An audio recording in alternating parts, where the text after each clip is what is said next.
ગોખવાની રીત। ગુરુ મહારાજ પાસે કે પાઠશાળાના શિક્ષક પાસે વિનય સહિત શુદ્ધ ઉચ્ચારપૂર્વક ગાથા લેવી જોઈએ।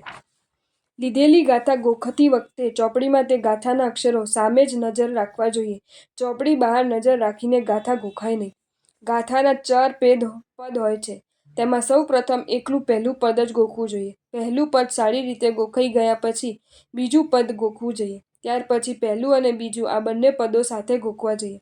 આમ અડધી ગાથા સારી રીતે ગોખાઈ ગયા પછી એકલું ત્રીજું પદ ગોખવું જોઈએ। ત્રીજું પદ સારી રીતે ગોખાઈ ગયા પછી ચોથું પદ ગોખવું જોઈએ।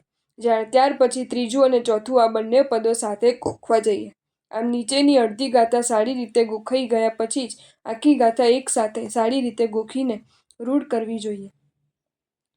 આમ ખૂબ સારી રીતે ગોખીને રૂઢ કરેલી ગાથા જલ્દી ભૂલાતી નથી, લાંબા સમય સુધી યાદ રહે છે।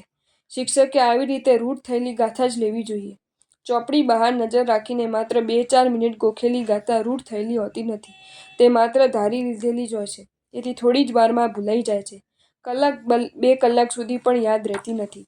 શિક્ષકે રૂઢ થયા વગરની માત્ર ધારી લીધેલી ગાથા લેવી જોઈએ નહીં। જો તમને આ વિડીયો ગમ્યો હોય તો આ વિડીયોને લાઇક કરો અને શેર કરો અને આવા જ નવા વિડીયો જોવા માટે જૈન ફેક્ટ્સ એન્ડ સ્ટોરીઝની ચેનલને સબસ્ક્રાઇબ કરો। ધન્યવાદ।